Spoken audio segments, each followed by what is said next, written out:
नमस्कार. मनालीतून चंदीगडला पोचलो तो चंदीगड रेल्वे स्टेशनला जाण्यासाठी. कारण तिथून आम्हाला दिल्लीला पोचायचं होतं आणि दिल्ली एअरपोर्टवरून मुंबईला. चंदीगडवरून मनालीला जातानाचा आमचा मार्ग वेगळा होता आणि चंदीगड रेल्वे स्टेशनकडे जातानाचा हा मार्ग वेगळा आहे. या मार्गावरून जाताना सहजच इथल्या झाडांकडे लक्ष जात होतं. तशी इथे विविध प्रकारची झाडं होती, परंतु एक झाड असं होतं की त्याच्या फळांचा आकार आणि रंग हा वेगळा होता. या झाडांकडे पाहता पाहता एक गोष्ट लक्षात आली की या झाडांच्या फळांचा रंग चिंचेसारखा आहे आणि आकार मात्र मोठा आणि लंबुडका आहे. आणि रस्त्याच्या कडेला अशी खूप सारी झाडं होती, म्हणूनच चौकशी करावीशी वाटली. चौकशीअंती कळलं की या फळाचं नाव आहे बालमखिरा. उष्ण कटिबंधात वाढणारं हे झाड.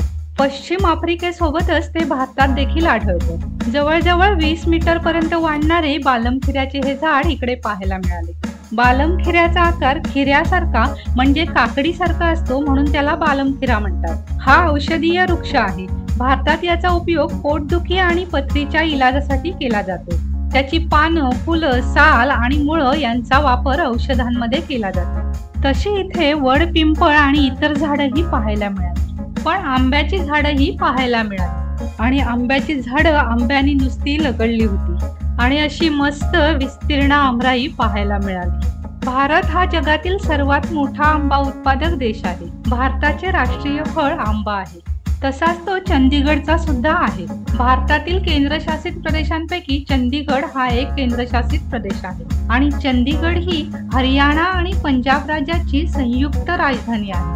अशा या चंदीगडचे चंदीगड जंक्शन रेल्वे स्टेशन शहरापासून जवळजवळ 8 किलोमीटर अंतरावर दक्षिण पश्चिमेला सेक्टर 17च्या इथे आहे आणि शहराच्या हवाई अड्ड्यापासून 7 किलोमीटर दूर आहे. सेक्टर 17 पर्यंत येण्यासाठी बस सेवा सुद्धा उपलब्ध आहे आणि ट्रेन आल्यानंतर सुद्धा बस सेवा उपलब्ध आहे. चंदीगड रेल्वे स्टेशनला पोहोचलो. पेड पार्किंग में जाने का रास्ता. स्टेशन पर्यंत येण्यासाठी सायकल, रिक्षा, ऑटो रिक्षा आणि टॅक्सी सेवा सुद्धा उपलब्ध आहेत. सर्व प्रकारच्या वाहनांसाठी दिवसा आणि रात्री सुद्धा पार्किंगची सेवा उपलब्ध आहे आणि समोरच आहे रेल्वे स्टेशन. ट्रेन तिकीट काउंटरवर सुद्धा काढू शकतो किंवा IRCTCच्या वेबसाईटवर ऑनलाईन सुद्धा बुक करू शकतो.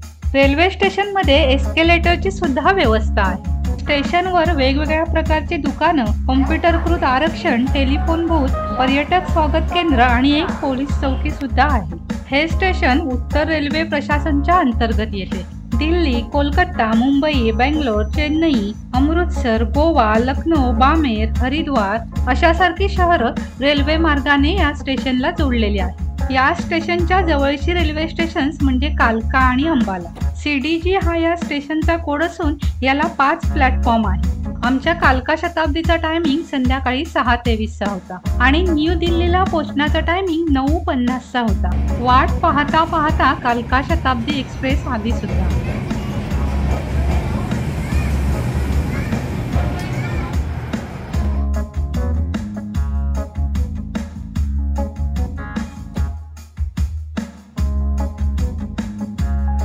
तिकीट बुक करताना आपण डिनरसाठी सुद्धा पैसे भरू शकतो. आम्ही डिनरसाठी पैसे भरले नव्हते, पण चहा पिण्याची लहर आली म्हणून चहा आणि स्नॅक्स घेतला. रात्री दिल्लीत पोहोचलो आणि दिल्लीतच थांबलो आणि सकाळी सकाळी नवी दिल्लीतील मंडी हाऊस जवळील बंगाली मार्केटमध्ये ब्रेकफास्टसाठी आलो. बंगाली मार्केट हे दिल्लीतील सर्वात जुनं आणि लोकप्रिय बाजारपेठांपैकी एक आहे. जुनं म्हणजे अगदी इंग्रजांच्या काळापासून असलेलं मार्केट. बंगाली स्वीटमध्ये प्रथम समोसा ऑर्डर केला. समोसा चांगला होता, पण त्यानंतर फेमस पुरी भाजी ऑर्डर केली आणि पुरी भाजीची टेस्ट एकदम लाजवाब होती. टमटमीत फुगलेली मिक्स आट्याची पुरी छान होती आणि मशीनचा चहा असून सुद्धा लज्जतदार होता.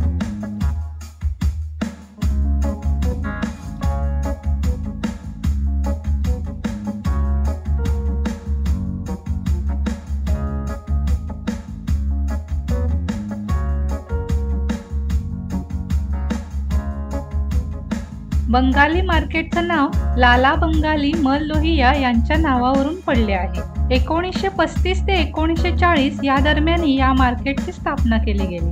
नवी दिल्लीमध्ये आलेले लोक हमखास बंगाली मार्केटमधून मिठाई घेऊन जातात. तिथले नातूज स्वीट शॉप देखील फेमस शॉप आहे. बंगाली मार्केटच्या आसपास सांस्कृतिक केंद्र देखील आहेत. थिएटर आणि सरकारी भवन सुद्धा आहेत, जसं की त्रिवेणी कला संगम, राष्ट्रीय प्राकृतिक इतिहास संग्रहालय, भारतीय वाणिज्य एवं उद्योग महासंघ FICCI, Lalit Kala Akademi, Shriram centre for performing arts, Kamani auditorium, Rashtriya Natya विद्यालय, राष्ट्रीय हरित अधिकरण इत्यादी. एरवी गजबजलेलं मार्केट सकाळी सकाळी आल्यामुळे शांत होतं आणि त्यामुळे इथल्या रोडवरून आरामात फिरता येत होतं. नवी दिल्लीतील असंही एक ऐतिहासिक मार्केट बंगाली मार्केट.